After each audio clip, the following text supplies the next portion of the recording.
नमस्कार दोस्तों। हिंदू धर्म की कुछ ऐसी प्राचीन परंपराएं हैं जिन्हें आज के मॉडर्न लोग भी फॉलो करना नहीं भूलते। आज हम जिस परंपरा की बात करने वाले हैं वह खाने की थाली में एक साथ 3 रोटियां ना परोसने की है।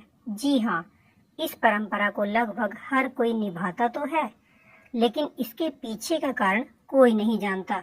दरअसल हिंदू धर्म में 3 अंक को शुभ नहीं माना जाता है। संख्या 3 की अशुभता देखते हुए किसी भी शुभ काम के लिए इसे दूर रखने की ही कोशिश की जाती है। कभी किसी भी अच्छे काम में 3 चीजों को शामिल नहीं किया जाता। इतना ही नहीं, इसका संबंध एक और मान्यता से है और इसके मुताबिक किसी व्यक्ति को एक साथ 3 रोटियां देना किसी मृत व्यक्ति को भोजन देने के समान माना गया है। दरअसल जब परिवार के किसी सदस्य की मृत्यु हो जाती है तब उसके तीसरे दिन मृतक के भोजन के रूप में 3 रोटियां बनाकर रखी जाती हैं। इन रोटियों को सिर्फ इन्हें बनाने वाला ही देखता है। ऐसा देखा जाए तो भारतीय संस्कृति में 3 रोटियां मृतक का भोजन माना गया है। तो अगर किसी कारणवश थाली में 3 ही रोटियां रखनी पड़ जाए तो आप अपने बड़े बुजुर्गों का उपाय अपना सकते हैं। एक रोटी को 2 भागों में बांटकर थाली में परोस दें। हालांकि अगर किसी को 3 रोटियां एक साथ देने की जरूरत पड़े तो तीसरी रोटी को 2 टुकड़ों में बांट दे, जिससे रोटियां की संख्या भी बढ़ जाएगी।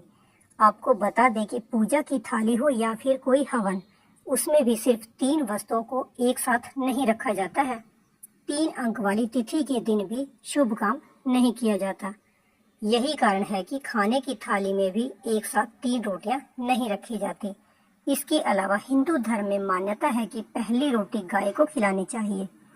लेकिन ऐसा क्यों किया जाता है, इसके बारे में हम आपको जानकारी देंगे। शास्त्रों के अनुसार गाय में 33 कोटि देवी देवताओं का वास होता है। तो जब बात गाय को रोटी खिलाने की आती है, तब अगर रोज 33 कोटि देवी देवताओं को भोग लगाए तो इससे पुण्य लाभ और क्या हो सकता है। ऐसा भी कहा जाता है कि केवल एक गाय की सेवा करने से 33 कोटि देवी देवताओं की सेवा होती है और इसका पुण्य मिलता है। कहते हैं जिस घर में गाय को रोटी खिलाई जाती है या फिर उसकी सेवा की जाती है तो उनकी पीढ़ियां तर जाती हैं। यानी इतना अधिक पुण्य मिलता है कि उस कुल में जन्म लेने वाली पीढ़ियां संसार के सभी सुख भोगती हैं।